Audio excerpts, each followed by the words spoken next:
Now, the theme tonight is about the fall of the Roman Empire. And is there anything that we can learn from the fall of the Roman Empire? And that's how I themed it tonight. And that's an important theme. And we've actually been talking about that for a long time, right? When CPI first got going, the first textbook we ever put out was We Are City Builders. It has a big, long section about the fall of Rome. A lot of quotes from the recently deceased Michael Parenti, the great anti-imperialist writer. And a lot of quotes from Karl Kautsky and his analysis of the foundations of Christianity. In this textbook, the first textbook we ever put out, talked about the fall of the Roman Empire. But I feel like my understanding of why Rome fell has been getting richer and richer and richer. And we've been learning together as a community. I gave a lecture on the fall of the Roman Empire in like 2018, 2017, something like that. But if I look back on it now, I feel like a lecture I would give now would be even more in depth. So I'm just going to give you straight up my understanding of why the Roman Empire fell, just straightforward. And then we'll go from there. We'll talk about something else that's very much related that got me thinking about this. Folks, I have come to understand that there is a thinking stuff from which all things are made. That all that exists in the universe is one substance. And that God and spiritual forces and energy and matter and physical material are all derived from that one substance. And that this thinking stuff from which the universe is made is something that human beings not only are made of, but have the ability to tap into.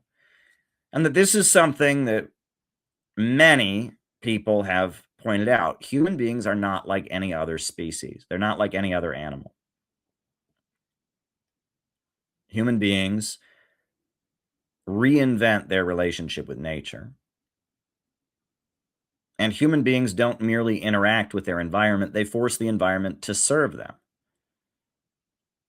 And that human beings are constantly reinventing their relationship with nature by getting more in touch with the thinking stuff and allowing the thinking stuff of this universe to flow through them more effectively.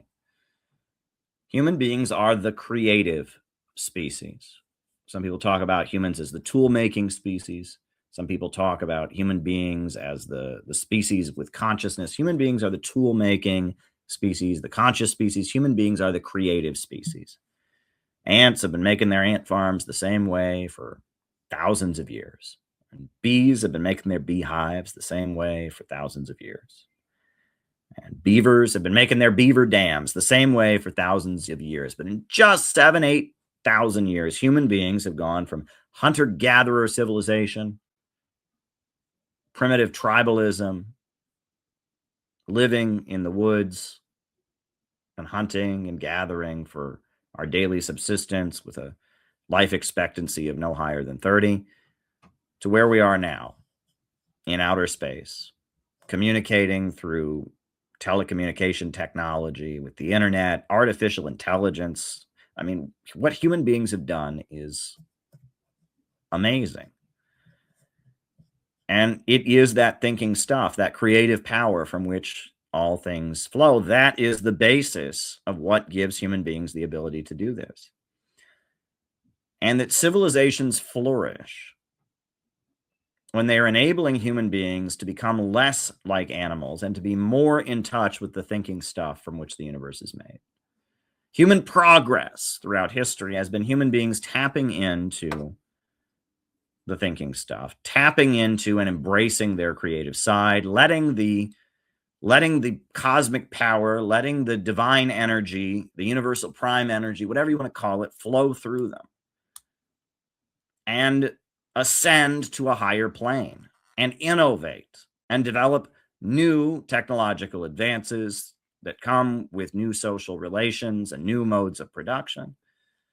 And that's the struggle of human history. Human beings have been constantly innovating reinventing their relationship with the environment, and transcending to a higher plane of existence, expanding their population, expanding their life expectancy, living a more comfortable life, and using energy and resources in a more efficient way. And that is the brilliance and the beauty of humanity, has been our ability to do so.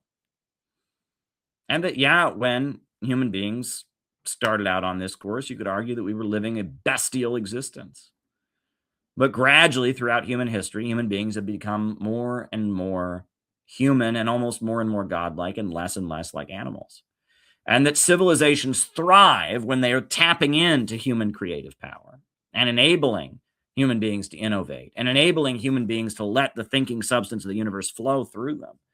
And human beings create civilizations that fall apart and deteriorate when that side of humanity is being suppressed, when humanity is no longer innovating and creating, and when artificial restraints and restrictions on human creativity and thought are imposed. At that point, civilizations begin to deteriorate, and that history does not move in a straight line. The general road of human history is toward a higher plane of existence, a longer life expectancy, a larger population. But there are regressions. There are times that humanity seems like it's moving ahead, and then there are great regressions that take place. And one of the greatest regressions in human history that we've experienced so far was the fall of the Roman Empire. Rosa Luxemburg referred to the fall of the Roman Empire at the beginning of the First World War. As World War I was breaking out, Rosa Luxemburg, the German Marxist thinker born in Poland, she wrote this: "This world war is a regression into barbarism. The triumph of imperialism leads to the annihilation of civilization. At first, this happens sporadically for the duration of a modern war, but then, when the period of unlimited wars begins, it progresses towards its inevitable consequences: the triumph of imperialism and the collapse of all civilization, as in ancient Rome, depopulation, desolation, degeneration, a great cemetery." The Roman Empire had a slave economy.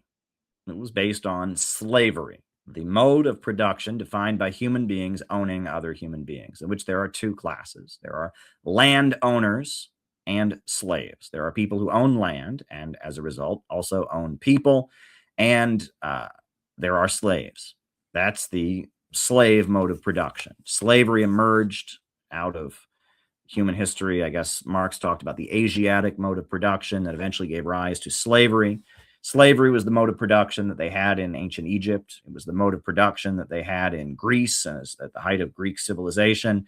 It was the mode of production they had in Mesopotamia, and it was ultimately the mode of production of the Roman Empire. And Rome flourished at first because it built a mighty army, and that army was based on the Italian peninsula, and that army controlled trade routes, and that mighty army that they built had the ability to extract slaves from different parts of the world. And the Roman Empire, Rome was a city-state on the Italian peninsula, and it gradually expanded outward. And they conquered pretty much all of the Mediterranean, and they conquered North Africa, and they conquered the Middle East, and they conquered Europe all the way up into Britain, up into Scotland. The Roman Empire conquered the entire known world because they had a mighty army, and that what they tended to do was they would go into a local area and they would let the local king stay intact after militarily subduing him and forcing him to give them slaves and tribute, right? And as long as they gave their slaves, gave so many slaves to the Romans every year, and as long as they gave so much tribute to the Romans every year, they let the local kings stay intact. But they did have a rule: all roads lead to Rome. You could not build your own road, and you could not build your own trade route. And that Rome was the global middleman between all trade. All trade went through them. All roads went through them. All sea routes went through them. They were the global middleman. Anyone who wanted to do business had to do it through them.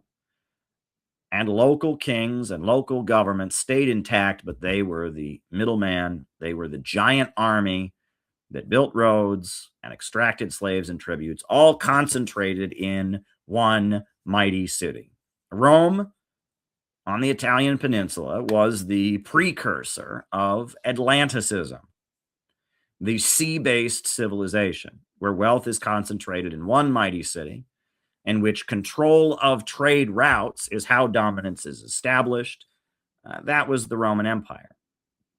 And the Roman Empire prospered for a time, but it had a problem, which was that the slave system is very, very inefficient. Why is slavery inefficient? Why is slavery an inefficient way of doing things? Because a slave has almost no motivation to work, right? Well, I mean, if a slave works really hard, what, is he going to get a promotion? No. Slave works really, really hard. Is he going to make more money? No. A slave's only motivation to work is to avoid punishment. And on a small scale, slavery can work because as the household gets wealthier, right? Say there's a farmer, right? There's a little landowner who has like 12 slaves and his wife and kids.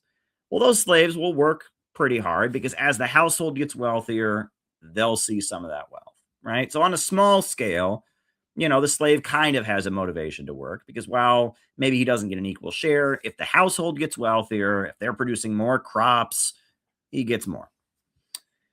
But when you have a huge plantation of hundreds and hundreds of people growing crops, no matter how hard they work, they are not going to see any advance. When you have a mine, the Romans had their mines that extracted minerals from the earth for metals, etc. When you have a mine, you got hundreds of slaves working in those mines, often being worked to death.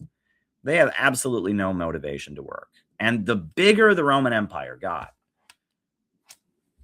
the less and less efficient their mode of production became. That the more slaves you get, the less the slaves work, right? The only way you can get a slave to work is by threatening him with punishment. And the more slaves you get, the harder it is to stay on top of slaves to work. And the more slaves they got, the less and less efficient it became. And Rome's ability to produce products, to grow crops, to produce metal and other necessary tools was constantly deteriorating because of the fact that they relied on slave labor. Now, feudalism is different than slavery. Feudalism is a system where you don't have slaves, you have what are called serfs or peasants. And the way it works is you have a landowner, but then every peasant has his little piece within the feudal commons or within the estate. And he works and he grows the crops on that estate. And then he gives his taxes to the landowner, but then he gets to keep everything that's left over. So he has a motivation to work, right? A serf is going to work a lot harder than a slave because he gets to keep what's left over. And it's still an unfair relationship, right? He's doing all the work and the landowner just owns the land, so he gets money. It's not fair by any means, right? And that, the peasants were often ripped off and cheated, etc. And there's many aspects of feudalism that are highly unfair. But one fundamental difference between it is that a serf has more motivation to work, far more motivation to work than a slave. And around the world, as the Roman Empire was deteriorating, feudalism was starting to emerge, and it was a more efficient system. And the Romans figured that the only way they could stay in power was holding back feudalism. They maintained their slave economy. They held on to slave relations, and they beat down and suppressed countries that were developing a more efficient mode of production called feudalism. And that is what we need to understand about the Roman Empire. The Roman Empire was based on one mighty military dominating trade routes, and it was an inefficient, outmoded system that refused to change. And as a more efficient system was emerging, they were hostile to it. And eventually, the Roman Empire got to the point that they were holding back historical progress. They were suppressing human creativity, right? They saw new inventions and technology being created, and they suppressed them because they were a threat to the slave system, right? As new developments were emerging, they suppressed them. And as a result, Rome gradually became a society that was deteriorating, and it got towards the end of the Roman Empire, they couldn't even raise their own army. It got to the point that they had to hire Germanic tribes to fight other Germanic tribes. We hear about the barbarians. At the time the Romans were fighting the Germanic tribes, the Romans had to hire other Germanic tribes to fight them. They couldn't raise their own military. And the reason that Michael Parenti, the late Michael Parenti's book about Julius Caesar that I have here is so important is that Michael Parenti shows in this book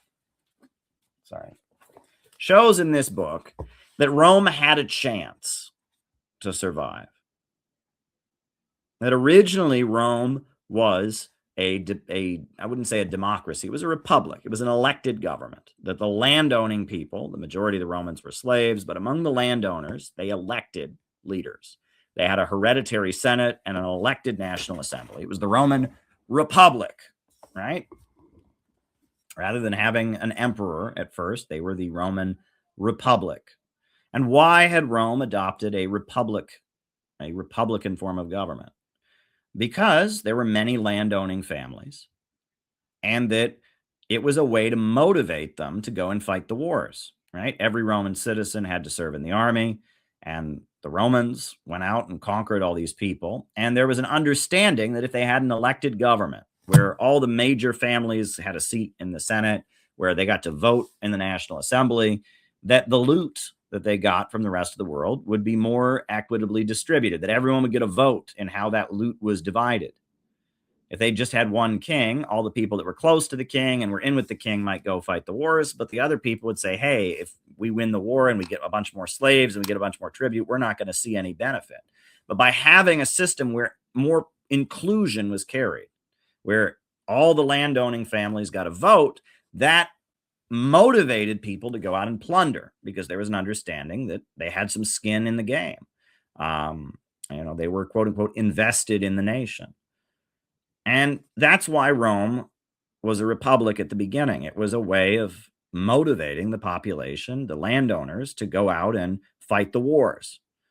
Now, Rome, increasingly, as it got to be more wealthy, they began importing a new type of person. And this is where it gets very, very interesting. So at first, Rome is just landowners and slaves.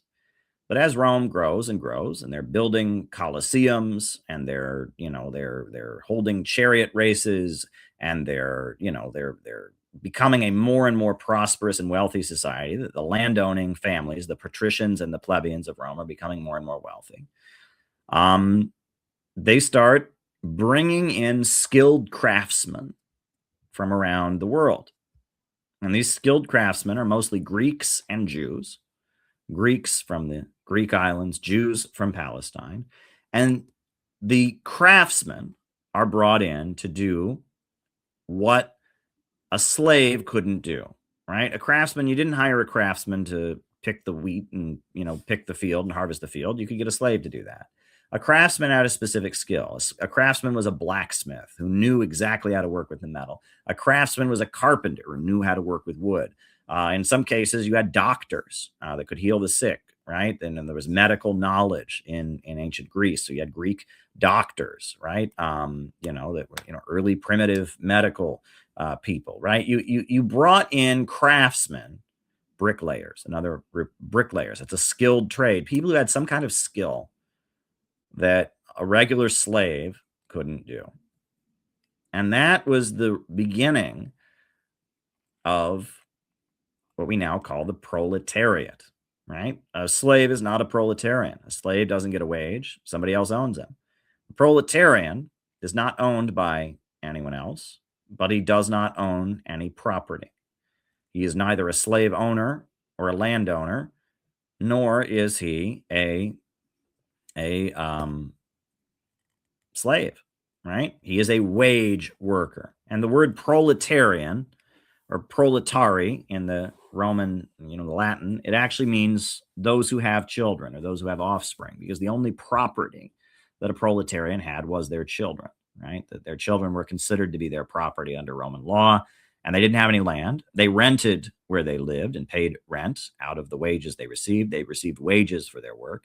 And Rome increasingly became populated by people that were not landowners or slave owners, and not slaves, but proletarians. And Rome began to fill up with proletarians, people from all over the world, mainly Greece and Palestine, but also from North Africa, also from Europe, and increasingly, you had proletarians in Rome who rented the place that they lived, who worked for wages. And as a result, Rome started to have problems that had not existed before. One of those problems was unemployment, right? A slave is never unemployed. He might starve to death. The master might, not have a shortage of food and decide not to feed him or something. But a slave is never unemployed. But if a proletarian can't find work, can't support himself, can't feed his kids, he's unemployed. Homelessness, right? A slave is never homeless, right? There's some place on the slave master's plantation or land that the slave lives. But a proletarian, especially in Rome, they were not landowners. So if they couldn't get any work, they were out on the street. And that many of these great kings from around the world that would visit Rome, right, after being kind of brought into the Roman Empire, they come and visit this capital city, the capital of the modern world. They would see Rome and they would say, this is the capital of the world. Why are there desperately poor, starving kids running up and down the street, stealing from people all the time? Why are there homeless children everywhere? Why are there beggars everywhere? Why are there people sleeping on the streets? This doesn't make any sense. Well, it makes sense because Rome was where you had the first proletarians. And Rome started to fill up with proletarians. Many people from around the world came to Rome because if you had a skill as a craftsman or a pipe fitter or whatever, you could work there. Rome began to fill up with proletarians. And so as the different Roman landowners were contending with each other for power, you got a type of figure that emerged that was called a populare. And that was the type of politician who rallied the proletarians and used the proletarians against the other landowners to get his way. He was a populist or a Bonapartist. The Gracchi brothers were an example of this. These were two brothers. They were called the Gracchi brothers. And they built an army of proletarians to assert themselves and get their way against the Roman Empire. I think there was a bit of a civil war as the Gracchi brothers tried to assert themselves.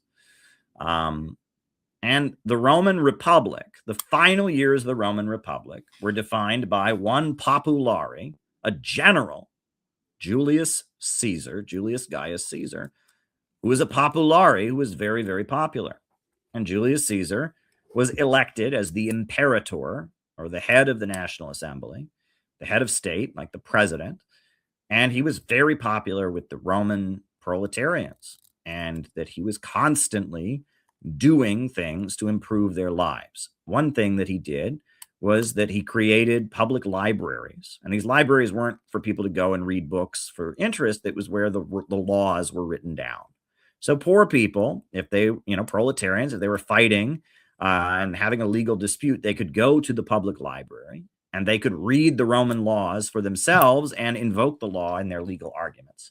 Another thing that Julius Caesar did is he made it illegal for any doctor to be enslaved, right? Because, many skilled proletarians had medical knowledge from Greece, and that's how they fed themselves. But some of the richer people started to have slave doctors. And Julius Caesar said, nope, if you are a doctor, you cannot be enslaved. And many doctors, slave doctors, some doctor was brought to be a slave for a wealthy Roman. They got their freedom and they started charging people for their medical care because Julius Caesar freed them. Now, many of the proletarians who were in Rome were Jews. They were Jewish people from Palestine who'd come to Rome because they had a skill, like being a bricklayer or being a carpenter or being a metal worker. So Julius Caesar legalized monotheism, right? Rome was a polytheistic society. They believed in many different gods. And one of their laws had been that monotheism was illegal. If you said there is only one God, then you were denying the great gods of the Roman Empire. You were saying that Mars and Jupiter and Saturn didn't exist. And so it was illegal to practice the Jewish religion in Rome. But so many of the proletarians that came in were Jews from Palestine, and Judaism teaches that there is only but one God. And so Julius Caesar legalized the Jewish religion, which was a big deal, right? The Jews were free to believe their faith, that there was only one God. And Julius Caesar started hiring the unemployed. He saw that there were unemployed people, and so he used tax money to hire the unemployed bricklayers and the unemployed carpenters and the unemployed craftsmen, and he sent them to other cities. He sent them to Athens. He sent them to Alexandria. He sent them to various other cities throughout the Roman Empire to build infrastructure, to pave roads, right? To lay the foundations. And it turned out that towards the end of his life, Julius Caesar had a plan. Julius Caesar realized that if the Roman Empire continued to be centered around one city, it was doomed. And so he developed a plan that was really, it was like a 44 BC version of China's Belt and Road Initiative.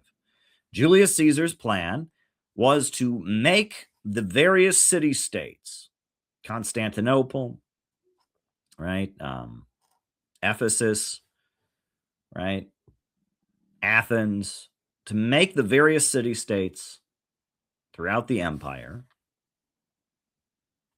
into trading hubs and give the vote to the landowners in those cities, so that not only would Roman landowners get to vote, but also the people of these various city-states would get to vote. And Michael Parenti in his book talks about how that really was the red line.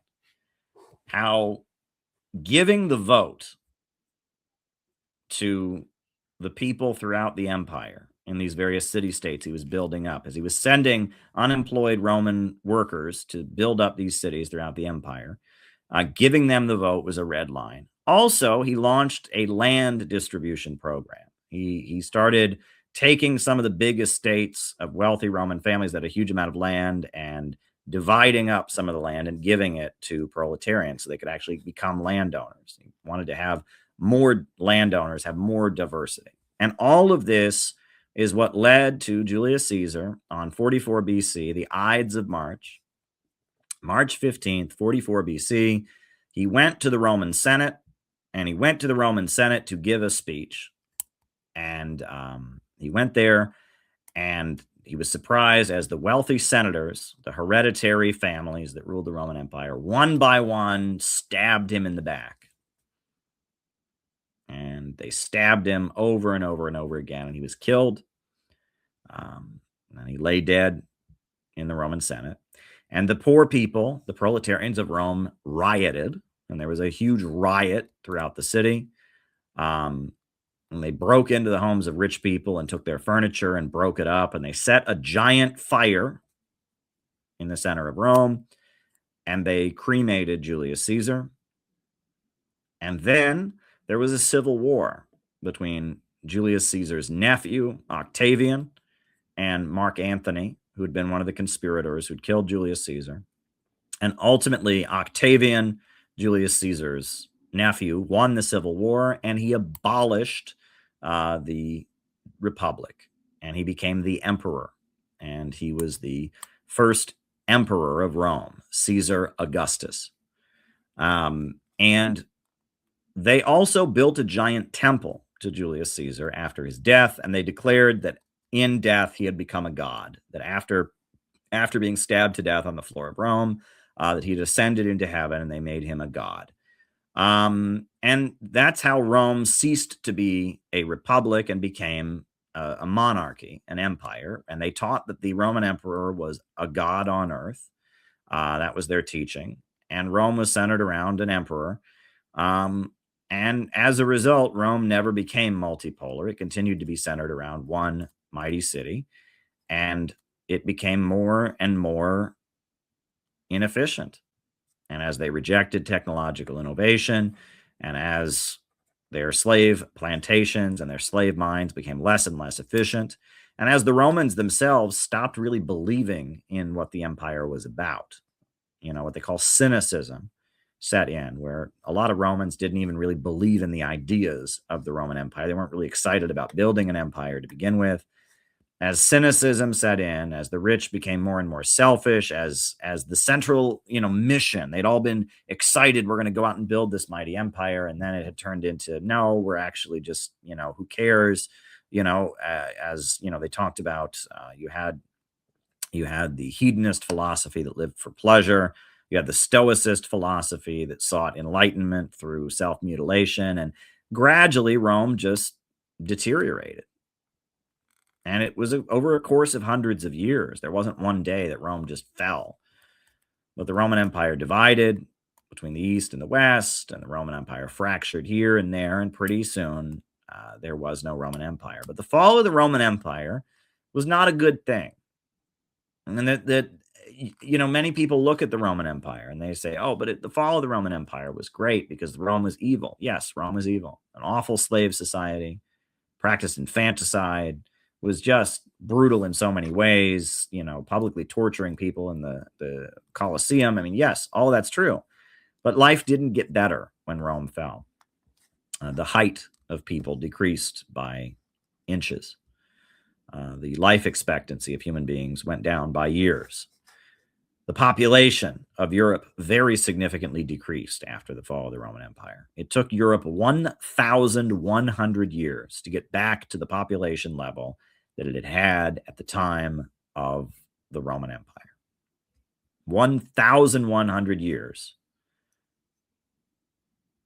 Now, the fall of Rome was not a good thing, but it was a society that to some degree or other had been enabling people to be creative, had been tapping into people's creative impulses, that thinking stuff, that creative power that flows through human beings, that had been enabling people to have new inventions and innovating. It got stuck. It got to the point that it wasn't doing that any longer. Got to the point that it was holding back human progress and human creativity. And other societies were becoming more efficient and innovating, and new inventions were being made, and they were suppressing them. And Rome became a society that didn't unleash and enable human creative power. It became a society that suppressed and held back and stamped on human creative power, a society that was pushing for people to be more bestial and less human, less in touch with the thinking stuff from which the universe is made, and more like the beasts of the forest, more primitive, more barbaric, more governed by their bodily desires. And as the Roman Empire deteriorated, humanity suffered a big setback. And the reason the Center for Political Innovation talks about this, the reason we talk about the assassination of Julius Caesar as a negative turning point, the Ides of March, it's actually the CPI holiday, City Builders Day, March 15th. That's when we tell this story. And the reason that Rosa Luxemburg made this point in 1914 at the beginning of World War I, and the reason that we're even talking about this is very related to our time. We live in a society that has a problem, a very, very big problem, which is that human beings are creative creatures, and human beings are capable of inventing all kinds of things, but we have an economic system where poverty is created by abundance. There has never been an economic system in history that had this problem. In hunter-gatherer civilization, if there was a lot of fruit to hunt and gather, the tribe lived well. If there was a lot of animals to hunt and kill, the tribe lived well. In slavery, right? If they had a good harvest and there was a lot of crops, that was good for everybody. In feudalism, you had an abundance of crops and abundance, that was good. But only in our economic system do you have a problem called glut. G-L-U-T, glut. It is a uniquely capitalist problem. Poverty amid plenty. Poverty created by abundance. It's starting in 1825. Every couple years, the stock markets of Europe would crash. They would have a panic on the stock market. Why? Because so much wealth had been created. So much wealth had been created, and there was nobody to buy the products, right? The worker is also the consumer. The amount of wages paid out in the process of creating wealth are never enough to buy back that wealth that is created, right? If you have a factory and that factory churns out $5,000 worth of tires, you cannot pay the workers in that factory $5,000, or else you won't make a profit and you won't be able to pay for the material of the tires. Right? The wages paid out in the process of production are never enough to buy back that which is produced. There is always more product than wages paid out. And the worker is also the consumer. And so the worker can't buy back what he produces. And the market becomes saturated with products from which there is not enough purchasing power for them to be sold. And this problem is constant. And this problem of having a panic on the stock market, it happened every few years, but it gets worse due to technology. Technology eliminates workers from the assembly line, and it makes it cheaper to produce products. However, it is only from human labor power that you can extract profit. The value put in by human labor power is the source of the profit that the employer makes. And so as technology advances and the role of the worker at the assembly line decreases, the rate of profit on each item also decreases. And as a result, you then have to fill the market up with even more products to make up the losses. And this problem of glut gets worse, right? We have an economic system where our government spends billions of dollars every year buying agricultural products like cheese and burying them to keep the price of dairy high enough. We have a situation where our economy cannot function unless our government spends billions and billions and billions of dollars buying tanks and bombs and drones and weapons that, my goodness, I hope we never have to use, because we could blow up the world 2-3 times over and kill all of humanity with all the nukes and weapons we've got. We're not making them because we need to use them. We're making them because that is an artificial way to keep our economy going, because we cannot buy back what we are producing. Capitalism has this built-in problem of poverty amid abundance, poverty amid plenty, overproduction, glut, value crisis, the tendency of the falling rate of profit, where human beings continue to be creative, and capitalism needs human beings to be creative. But the more creative we get, the more unstable our economy becomes. And so, as this problem persists, we then get a situation where we get some people at the top that are wanting things to be more stable, that are wanting things to not lead to turmoil and chaos. And they say, all right, we have this problem of glut. We have this problem of technology. We have all these people that have no role at the assembly line. We're going to cull the herd. And all these dark fantasies from the World Economic Forum and the World Business Forum and Bill Gates and all of that, all these dark, sinister fantasies, it's pretty clear what they are. It is the elite at Davos, the elite at the Ford Foundation, the elite at the Council on Foreign Relations, sitting down and saying, how do we prevent the massive unrest that's going to result from the built-in problems here? You know, what do we do? And their solution to save the system is degrowth. Degrowth. Drive down the population, drive down the living standards, and shove human creativity back in a box. Stop the march of human progress so they can stay at the top forever.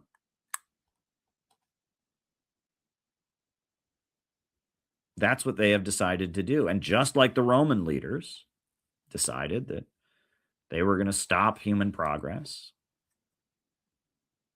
we have people at the top of our world, the more managerial capitalists, that Anglo-Eastern establishment that runs the United States. All right? The people descended from Lord Milner's Roundtable Group and the Council on Foreign Relations and the Rockefellers and all the managerial, Bill Gates, all of them are up there saying, in order to make this system work and to keep us at the top, we have just got to shove humanity into a box. You'll live in a pod, you'll eat bugs, you'll own nothing, you'll be happy about it, and they'll still own the world. And that's what they've got. But there's a big section of the world that's not accepting that. Around the world, various countries that used to be under the domination of Wall Street and London have broken out. And they have governments that come out of anti-colonial revolutions. And they've taken control of their economies. And they've said, we're going to use the state to unleash human creativity. We're going to have a government that invests in human creative power. We're going to have a government that doesn't see its job as just managing the private affairs of capitalists, a government that doesn't see its job as forcibly depopulating. We're going to have a government that has a 5-year economic plan to oversee economic growth. That's what they have in China. Every 5 years, the Chinese government comes out with a plan that includes growth targets. We're going to raise living standards this much. We're going to raise the population this much. We're going to raise people's incomes this much. We're going to increase electrification, increase roads, increase railways. We're going to have new inventions. They come out with a growth plan. And you go to Russia. They do the same thing, right? Putin fixed Russia's economy from the fall of the Soviet Union by putting oil and gas at the center of the economy. And Putin and his economic advisors, they sit down and they say, what are we going to do this year to make Russia a more prosperous country? How are we going to invest in our people and their creative labor power to make Russia more prosperous? They have a 5-year economic plan, and they come out with their plan and they make Russia stronger. And that's what Ibrahim Traore, the great African leader, is doing. He has a plan, and he sits down with his generals and his leaders, and they have a plan to make their kids more smart and educated, to increase agricultural output and grow their own food, to increase electrification, to increase transportation access. Every year they make a plan.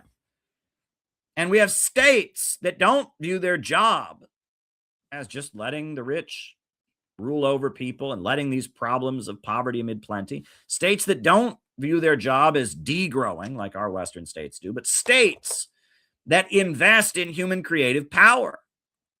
And that is the secret to whether a civilization grows. When a civilization is crushing and suppressing human creative power, like the Roman Empire did, that civilization falls. But when you have a state that is unleashing and giving birth and enabling human creative power, when you have an innovationist government, a government of action that fights for working families and invests in communities and is enabling people to go out and create and build, when you have that kind of government, a society prospers and blossoms.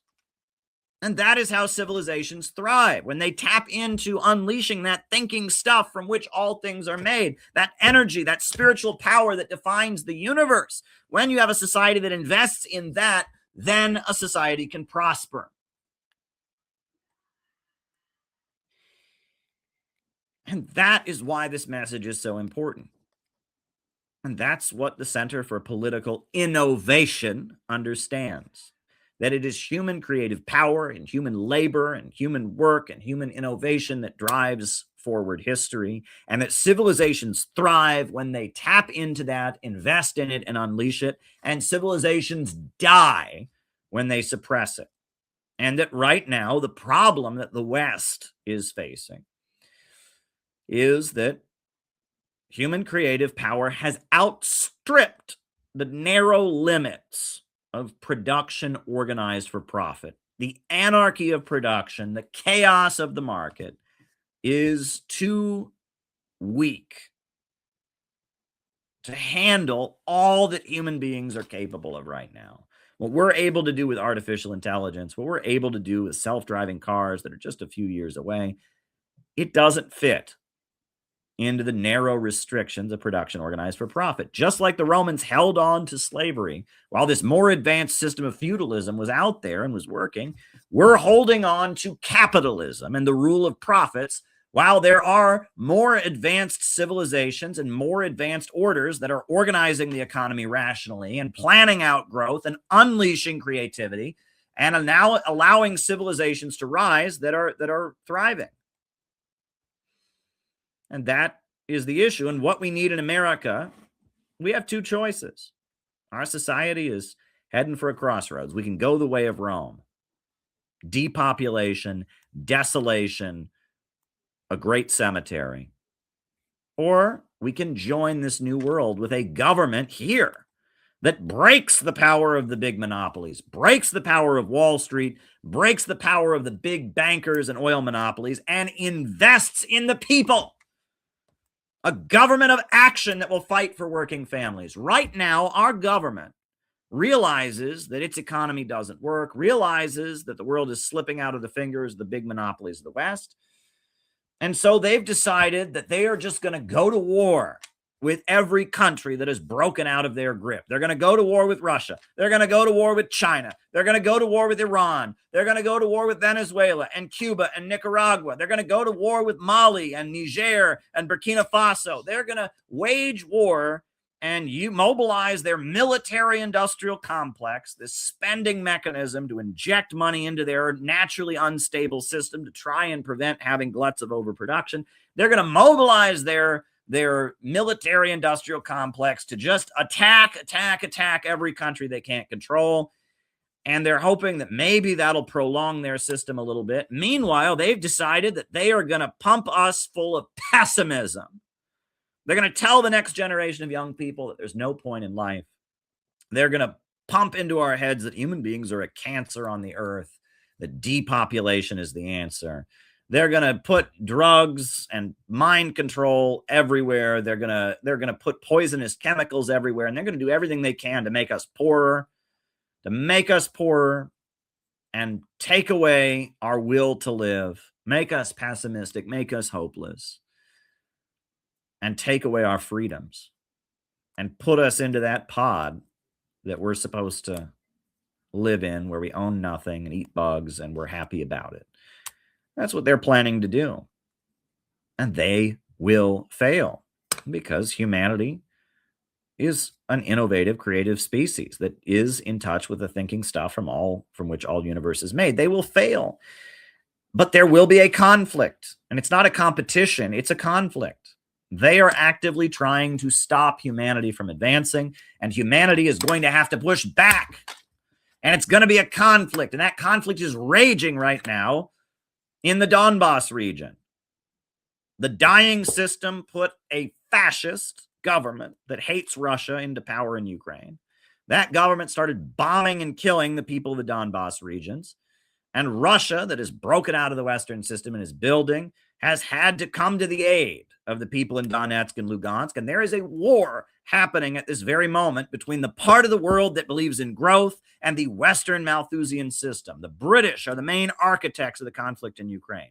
And today, in Iran, the Iranian people are out in the streets celebrating their revolution, celebrating that they broke out of the Western system, celebrating that they have a government that is leading the world in fusion energy research. They have a government that has electrified every corner of Iran, a government that is making sure the entire population is employed, right? And they're celebrating the fact that they are part of the Shanghai Cooperation Organization, celebrating the fact that they're aligned with this rising new world. Right now in Yemen, they have a leader, a revolutionary movement that emerged saying that Yemen is a wealthy country. We've got lots of oil. We've got lots of arable land, but we're under the domination of international bankers. This shouldn't be. Economic development is the rallying cry of the Houthi movement. It's one of their main slogans. Their official logo has a gun and a hand and a shaft of wheat for economic development. That is what they are fighting for. And if you read the sermons of Hussein al-Houthi that we translated, CPI, we published a book, Who are the Houthis? What are they fighting for? If you read the sermons of Hussein al-Houthi, the founder of Ansar Allah, the Houthi movement, it's about economic development. They want Yemen to not be an artificially impoverished country any longer. That's what they want, right? And it's a battle for economic development. If you listen to the speeches of Ibrahim Traore, the great African leader, that's what he's fighting for: economic development, empowering people through investing in communities and human labor power. And that's why the fall of Rome is important.